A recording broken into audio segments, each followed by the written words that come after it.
31, né, 2022, aí, mais uma semana em relatório da Glassdoor saiu hoje. Lembrando que esse relatório ele sai semanalmente toda segunda-feira e ele faz uma análise do que aconteceu na última semana, com o que aconteceu no mundo, nos dados on-chain, no preço, e tenta trazer alguns estudos para nós e para a gente comparar com o que aconteceu já e também o que esperar nas próximas semanas ou nos próximos dias aí, tá? Bom, o título dessa semana ele chama atenção perguntando se é o começo de um rally de alta, né, desse mercado, tá? O Bitcoin, o Ethereum aí, como o Viana viu, eles tiveram um belo de um rally nessas últimas semanas aí, e a gente estava vindo de condições de extremamente sobrevendidos, né? Então a gente vem comentando nas semanas aí que já estava em região de fundo, estava tudo muito sobrevendido, principalmente quando bateu o 17 lá. E agora a gente teve esse rally de alta aí que chama atenção para nós, se vai ser um rally de alívio para a continuação do bear market ou se vai ser um rally que possa realmente reverter a tendência. Então a gente vai tentar olhar isso nessa semana. Então o Bitcoin ele começou a puxar aí logo depois que a gente teve a reunião do FONC lá, né? E onde eles falaram que o alvo dos juros vai ficar ali entre 2,25 e 2,5, que é considerada neutra pelo mercado, assim. E então os olhos hoje eles estão mais voltados para a gente tentar buscar informações sobre essa desaceleração na economia, né? E não um ponto de recessão. É o que o Paulo comentou no relatório da semana passada, no relatório não, na reunião, né? Então, agora, a atenção que a gente tem, né, nessas próximas semanas é para ver se esse rally ele realmente é apenas um rally de alívio ou se ele é o início dessa puxada de alta, a gente começar um rally de alta e ter alguma mais informações para a gente poder dizer se realmente essa base ali, essa região de US$ 20.000 ali, realmente foi uma região de fundo de mercado, né? Então, nessa edição, a gente vai explorar alguns conceitos on-chain, como toda semana, para buscar onde e quando que o mercado pode sinalizar para a gente um fluxo de nova demanda. Que essa nova demanda, como a gente vem comentando nos outros ciclos de bear market que a gente teve, ela foi confirmada assim que começam a entrar novos investidores, vai atraindo novos dinheiros. Como o mercado agora deu essa puxada, então já está atraindo, já tem muita gente realizando lucro, muita gente já voltando para o lucro. A gente que estava comprado ali na região do fundo de mercado está com posições no lucro, então já chama atenção para os investidores irem voltando e voltarem a tomar um pouco mais de risco. Então, se a gente começar a ver que realmente está entrando essa demanda, pode ser um sinal de que a gente vai ter uma alta mais sustentada, assim, né? E se isso não vier a acontecer, aí fortalece a teoria de que a gente só teve um rally de alívio, que a gente pode voltar a retomar essa tendência de baixa aí, tá?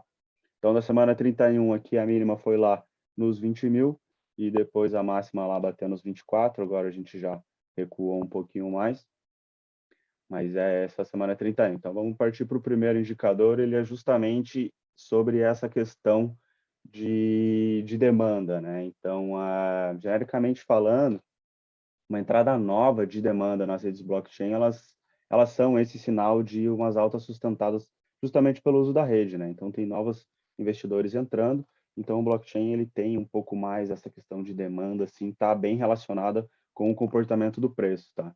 Então, a gente pode usar as atividades on-chain e toda a dinâmica do supply para a gente tentar entender se essa recente performance dos preços aí realmente pode vir a retomar essa alta e a gente compara essa performance dos preços agora com comportamentos similares que a gente teve no passado. Então, quando a gente tem, geralmente, impulsos altistas nos preços, eles tendem a ser descritos e acompanhados e também justificados justamente por esse aumento do uso da rede na atividade on-chain. Então, como comentei, assim que novos investidores vão entrando, vai tendo um aumento de volume, os investidores que estão posicionados no fundo vão realizando lucro. Essa realização de lucro não é uma força ela é uma força vendedora, mas como tem uma forte demanda que está absorvendo toda essa força vendedora, então a gente tem essa alta sustentada aí, né? Então a gente vai ter a troca de mãos de moedas, né? Como a gente trouxe em outras semanas, a distribuição dos bitcoins conforme as faixas de preço. Então provavelmente a gente vai ver que vai toda aquela demanda, todo aquele supply que a gente viu na semana passada na faixa de preço de $20.000, ele provavelmente vai começar a mudar conforme o preço vai subindo, e é justamente isso, né? Então tem essa demanda, o pessoal vai realizando lucro, mas a demanda é tão alta que vai sustentando os preços, e é isso que tende a fazer os preços subirem aqui.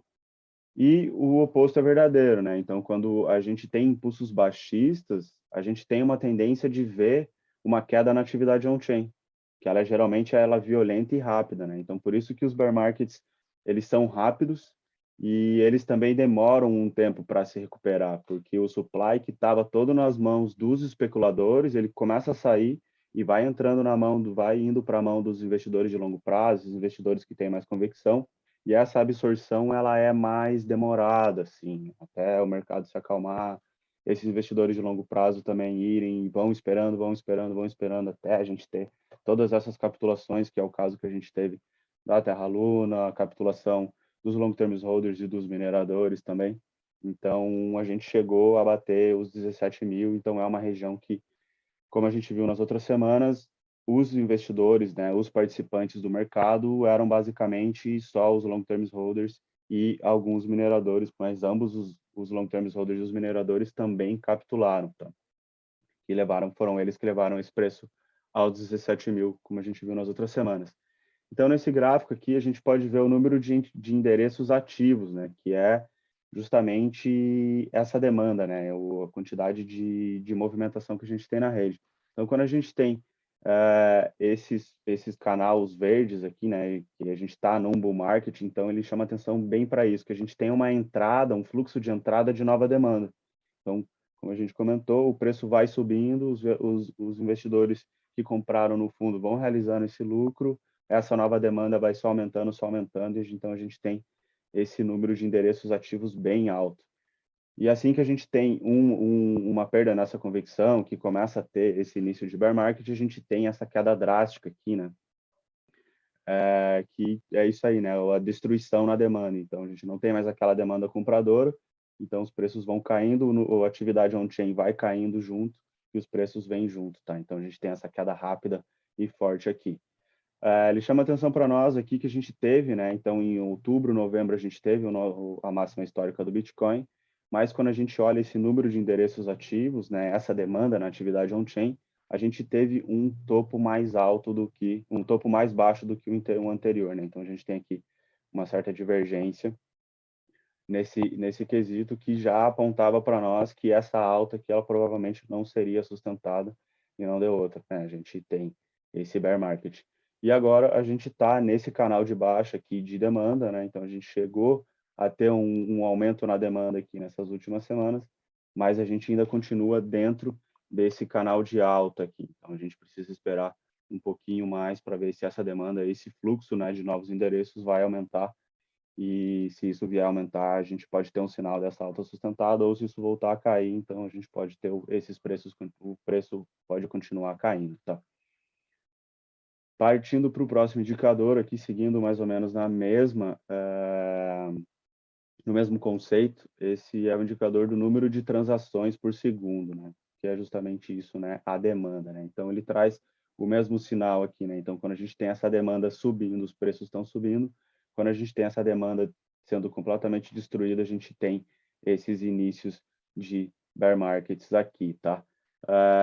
Então, a estrutura do mercado desse ano, né, que a gente tem desse bear market, ela está muito similar com o bear market de 2018 a 2019, né? São essas setas azuis aqui. Então, a gente tem esse aumento na demanda, mas o mercado continuou caindo, depois uma certa lateralização. Então, a gente teve aqui, né, esse aumento na demanda, tivemos o all-time high, e depois a gente voltou a cair, e a gente está meio que numa lateralização aqui, né? Então, também chama atenção para nós aqui na demanda que a gente teve em janeiro aqui de 2021, conforme o indicador que a gente viu anterior do número de endereços ativos, a gente vê no número de transações aqui também, no all-time high, a gente não chegou a romper essa máxima, né? Então, é outro ponto que chama atenção para nós que realmente, né, o bear market, como o Viana gosta de comentar e sempre comenta, o bear market ele começou nesse all-time high aqui, não aqui, tá? E isso também mostra para nós essa lateralização nessa região aqui, desde que a gente vem, desde janeiro desse ano, a gente vê aqui o número de transações ele continua numa faixa lateral. Isso mostra para nós também que os investidores que estão no mercado, que estão atuando no mercado, são justamente esses investidores de um prazo maior aí, né? São investidores de longo prazo, os investidores que têm mais convicção no ativo. O próximo indicador, ele é as taxas de transação, né? Então, como resultado dessa demanda baixa, as taxas de transações, elas estão também constantemente caindo e elas vêm desde julho do ano passado aqui, numa região de bear market aqui de taxas de transações, tá? Um outro ponto que é muito similar, que é o número de endereços ao número de endereços ativos que a gente olhou, que foi o primeiro indicador, e as transações de demanda que a gente olhou agora, é essa destruição na demanda aqui novamente, né? Então a gente tem as taxas subindo conforme o mercado vai subindo, conforme a demanda vai subindo. Então, a gente tem a queda na demanda, né, número de transações e tudo mais, a gente inicia um bear market e a gente vê que o valor das taxas cobradas também cai drasticamente, né? Aqui em 2020 para 2021, a gente tem esse aumento novamente nas taxas de transações, depois essa queda que vem aqui, que ela vem a calhar bem na data de quando a China excluiu todos os mineradores do país, né?